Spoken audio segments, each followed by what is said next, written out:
Hey everyone, welcome to another exciting edition of Velvet Talks. Yeah. Okay. Yeah. All right. Today's episode is going to be talking about the Steven Universe episode Too Far. Before we go any further in this episode, Before we go too far, I just wanted to point out something. I feel like Peridot has become a real tsundere towards towards one of the characters in the episode, to the point where we were just watching the episode and all I could imagine was Peridot just being like, it's not like I like you or anything, Amethyst, but I love chicken tsundere. Chicken tsundere is a joke that like I haven't revealed. Chicken tsundere is the worst and the best, and that's what Peridot was in this episode. The worst tsundere. And the best. Yeah, chicken tsundere. Chicken tsundere. So this episode was a little different from the ones well, in a way it was different, in another way it wasn't. From last week's episode, because I felt that like Peridot had her moment with Pearl last episode, Back to the Barn, and then in this episode she has her moment with Amethyst, which. And if we keep going in this pattern, then next week will be Garnet. Yes, please. So in terms of like this episode, just first of all, initial reaction before we just rewatched it. I didn't particularly. I was gonna say I didn't particularly enjoy this episode, but I did enjoy it enough to like it didn't make me sick to my stomach. It was. My phone just went off. I'm really apologizing. No, it's okay. It's okay. So it was one of those episodes where I felt. Sorry. Okay. It was one of those episodes that I felt had just like it's a good episode, but what the conflict is about is kind of weird to me because it's like for those of you who need to be caught up a little bit or just kind of forgot a little bit of the details of the episode. What happened was Peridot and Amethyst kind of go off and. Amethyst finds what Peridot says to be funny, in a sense, in almost like I want to say like a teasing kind of way. Like Peridot doesn't know anything about what Earth thinks, or she doesn't know anything. She doesn't know anything about Earth, or anything. So she'll call. Jesus, I'm sorry. Okay, put that on silent. Sorry, I'm trying. God, fuck me. Jesus Christ. Why is everyone texting me right now? Never mind. All right, guys. I'm sorry. I love you all. My undivided attention is now on Mitchell. Jesus fuck. So the episode, I'm losing my place because of this. Oh my god. Anyway, so Amethyst and Peridot are kind of hanging out with Steven, and they're in the kindergarten, and most of the beginning of this episode deals with Peridot. She doesn't know anything about Earth, so she calls things like not the proper names. So like was it sensory sponge? Sense sponge. Touch stumps. That's my personal favorite. and so Amethyst is just kind of laughing at her because it's like, oh, you don't know anything. That's funny to me. And then eventually Peridot, they somehow get on the subject where Peridot starts making fun of Pearl and Garnet for different reasons. And Steven. And Steven even. It even gets to Steven. But the minute it gets to Amethyst, who's been yucking it up the entire episode, the minute it gets to Amethyst, all of a sudden it's wrong. And at the first time I watched this episode, I was like, wow, that's not good. Like, yeah, it's kind of a bad character trait that Amethyst has. Like, I don't like everything else in this episode was like great, and I really enjoyed the ending, but at the same time it was like, wow, you just let Peridot just stomp all over your friends and Steven, and but it's only when it hits you, like that's when you're gonna say something. Well, of course, like most people have that character trait. No one ever wants to be made fun of, but they love hearing other people get made fun of. Yeah, I guess. I mean, I don't know. It's just, I don't know. I guess it's, I mean, not trying to be like, oh, I would never do this. No, it's just because Amethyst is really insecure, I think. You know, I mean, it doesn't make it right that she would act kind of bratty about that, but she wants to hear everyone else get put down because she always feels down. Because her self-esteem is so low. When it hits her, you know, she feels like, oh, well, I don't know. Now it's not funny anymore. Oh, jeez. Well, I mean, and the first time watching this episode, like second time, it was a lot better because it was like, okay, I can now kind of see where this is coming from. But the first time I watched it was just like, it was such an off-putting thing to me that like it kind of soured the taste of the rest of the episode for me. And I was watching it with my sister, who watches Steven Universe occasionally, and she was just like, wow, why is Amethyst being such a bitch? And I'm like, I think that's a little far. Because Amethyst isn't the one. Too far. Amethyst is, yes, too far. Because Amethyst isn't the one saying these things. Yeah. I mean, it's only because Amethyst was egging on Peridot that Peridot even went that far anyways.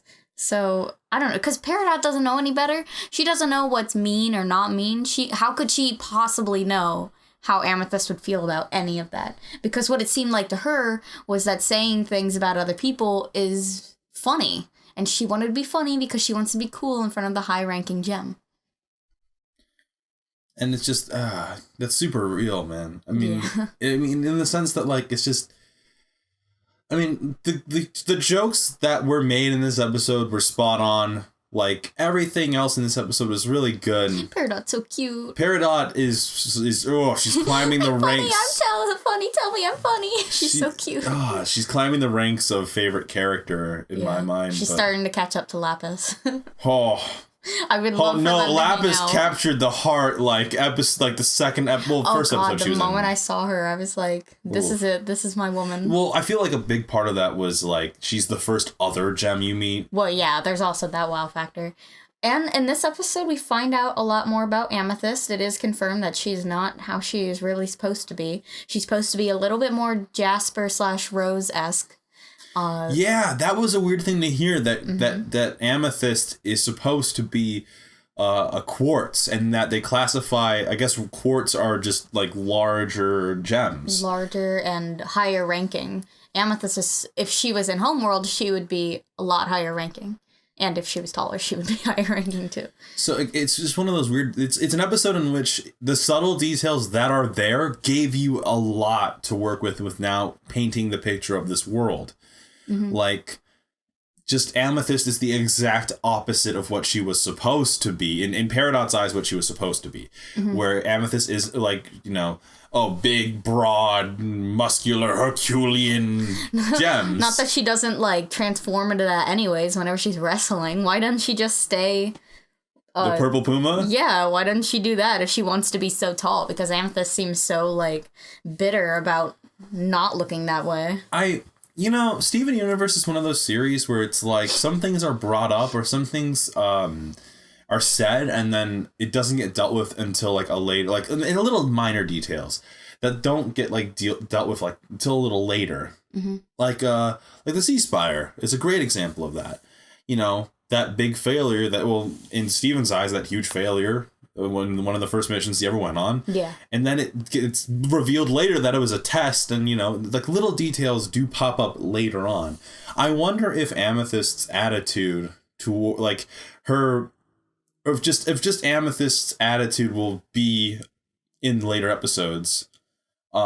Because it feels like some of these traits or some of these problems are not being dealt with. And I feel like with Pearl, it's really obvious. Like, they really try to show that Pearl's, like, constantly dealing with Rose's quote-unquote death or quote-unquote disappearance. And with Garnet, you don't really see that much going on with her because, why there wouldn't be. But with Amethyst, I feel like it's one of those things where we're gonna see it later. Yeah, it'll probably come into play. And I really can't wait to see how that one turns out. Mm-hmm. All in all, I find that this episode is just another, it's just a brick in the wall because it's building up to the inevitable gem drill episode where they're going to go into the center of the earth and deal with the cluster. I feel like, and this is just, I mean, I know that this is kind of a speculation portion because at this point, I mean, is there anything else you want to say about the episode except for how cute it was that Peridot had a tape recorder? Yeah, that was cute. I'm just kind of confused about gems. Maybe this makes sense to other people, but when Peridot says like, oh, you're supposed to be like much taller and broad-shouldered, like, why can't Amethyst look like that if you can change your appearance? I mean, when Amethyst reformed, why didn't she just reform as big? Because it's not like it has to do with the size of your gem, because, I mean, Jasper's obviously high-ranking and big, but her friggin' weird nose gem is way smaller than Amethyst's boob gem.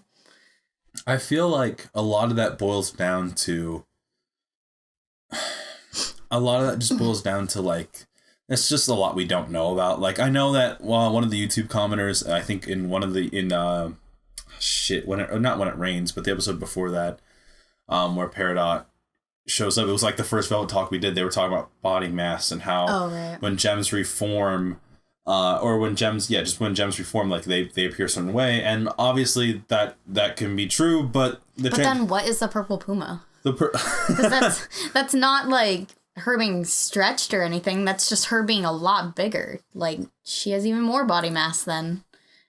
But like, she can make that. Why doesn't she just be the purple puma? I don't know. I feel like a lot of it boils down to like the form that they take is the form that they're most comfortable in. And like, and we saw when she was going through her reform episode how like when she tried to force it, it just didn't work. Yes, but then why does it matter if she's big or not? She's a runt. She was overcooked. Well, I mean, in this sense, I feel that like when Peridot says something like you're overcooked or you're not supposed to be the way that you're meant to be, like it's like gems aren't human. Like gems, like when Peridot says something like there's hundreds of pearls, it means that in gem society there's probably like no sense of individuality, where it's like, oh, I'm a Peridot. I am a pearl. I am an amethyst, or well, I mean, in Amethyst's case, it would be a quartz, not a jasper. And so it seems like in this alien society of gems, it seems like, you know, you're born, you have a job, that's what you got to do. Mm-hmm. We've seen the crystal gems through the entire season. We've seen them throughout the entire series. And they've been, you know, relatively, each one has their own personality, each one does their own things. And we found, I mean, when Garnet was revealed to be Sapphire and Ruby, you know, it wasn't, I mean, it was just, it helped keep showing these different personality traits. Mm-hmm. But in Gem Homeworld, it's probably not like that. Jasper was a warrior. Her attitudes were probably forged that way from birth. Mm-hmm. I wonder what the other rankings are. Like, what is Lapis in Homeworld? What is Sapphire and Ruby? I wonder if this lack of individuality is a recent thing. I don't mean recent in like the last 100 years. I mean like, I wonder since the war. Yes, because it's something that like where the way that Lapis reacted when she went to when she finally made it to Homeworld, and she was like, everything's different. Everything's different. So I wonder if this tyranny, the Diamond tyranny, because Diamond has to be the top ranking official. Oh, probably. I mean, everyone wears her insignia on their clothes. But Diamond must have been the top-ranking official for a while, because even Lapis, who is thousands of years old, she's been around since before the war, she has a diamond insignia too. I wonder if maybe Rose was somewhere just a little bit below, like a high enough, she rebelled. Yeah, like she was one who rebelled, and I mean that seems to be the general story, but all in all, I guess it's interesting because I feel like some things that happen in this episode are things we might see later. Yeah, I hope we get to Homeworld sometime. I just want to see what it's like, or just to learn the history of Homeworld. I feel like we just don't know enough. Oh God, I just there's so much we don't know, but like I feel like that's why we keep watching. Yeah. So, anyways, any last thoughts? I know that we kind of went on a tangent there, but any other thoughts on the episode too far? No, it was a fun episode. I guess Garnet hates cows, but other than that, that's just a thing now. Yeah, get ready for that velvet short, by the way, guys. So, yep. Anyways, catch you guys on the flip side. Take it easy. Bye-bye.